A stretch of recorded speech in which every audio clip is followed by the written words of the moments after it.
Hi friends, இன்றைக்கி என்ன பதிவுன்னு பார்த்தீங்கன்னா, நமக்கு வந்து ஈராக்கில் சண்டை நடந்துட்டு இருக்கிறதுனால நமக்கு வந்து கேஸ் தட்டுப்பாடெல்லாம் கொஞ்சம் வரும் மாதிரி தெரியுது.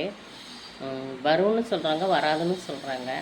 அதனால் நம்ம வந்து இருக்கிற சிலிண்டரை வந்து பக்குவமாக பார்த்து யூஸ் பண்ணிக்கோங்க.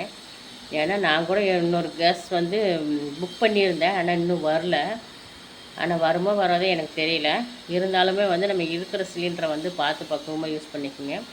பருப்பு சில பேரெல்லாம் பருப்பெல்லாம் வந்து சில பேர் குக்கரில் விடுவாங்க, சில பேர் வந்து குண்டாலே வேக வைப்பாங்க. அது கொஞ்சம் டைம் ஆகும். அப்படிங்கிற டைமில் வந்து நம்ம ஒரு இண்டன் கேஸோ இந்த இண்டக்ஷன் இண்டக்ஷனில் கூட வேக வச்சுக்கோங்க. அது ஒன்றும் பிரச்சனை இல்லை. அதுக்கு கரண்டு தான்.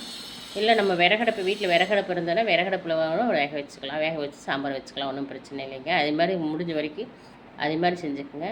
பருப்பெல்லாம் கொஞ்சம் வேக வைக்கிறதுனா முன்னாடியே ஊற வச்சு இண்டக்ஷனில் பருப்பு வேக வேக விட்டு அப்புறமா கூட கேஸில் தாளிச்சுக்கங்க. ஏன்னா ரொம்ப தட்டுப்பாடாக இருக்குது. அதேமாதிரி வண்டியும் வந்து நம்ம அதிகமாக தூரமெல்லாம் நம்ம வந்து இந்த டைமில் வந்து ட்ராவல் பண்ணுறத நிறுத்திடுங்க. ஏன்னா பெட்ரோல் வந்து ரொம்ப தட்டுப்பாடாக இருக்குதுன்னு சொல்கிறாங்க.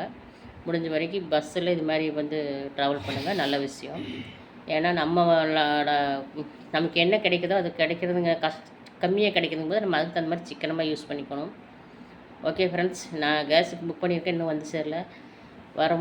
வருமானமே எனக்கு தெரில. ஓகே ஃப்ரெண்ட்ஸ், இருக்கிறத வச்சு சிக்கனமாக பிழைக்கணும். அதுதான் வந்து ரொம்ப நல்ல விஷயம். ஆமாவா இல்லையான்னு சொல்லி கமெண்ட் சொல்லுங்கள். பிடிச்சிருந்தா லைக் பண்ணுங்கள், சப்போர்ட் பண்ணுங்கள் ஃப்ரெண்ட்ஸ். பார்த்து முடிஞ்ச வரைக்கும் வந்து கேஸையும் சரி, டூ வீலரும் சரி, அத்தியாவசிய பொருள் அதாவது மற்ற பொருட்கள் எல்லாமே வந்து சிக்கனமாக போடுங்க. அதுதான் நல்ல விஷயம். ஓகே ஃப்ரெண்ட்ஸ், பாய்.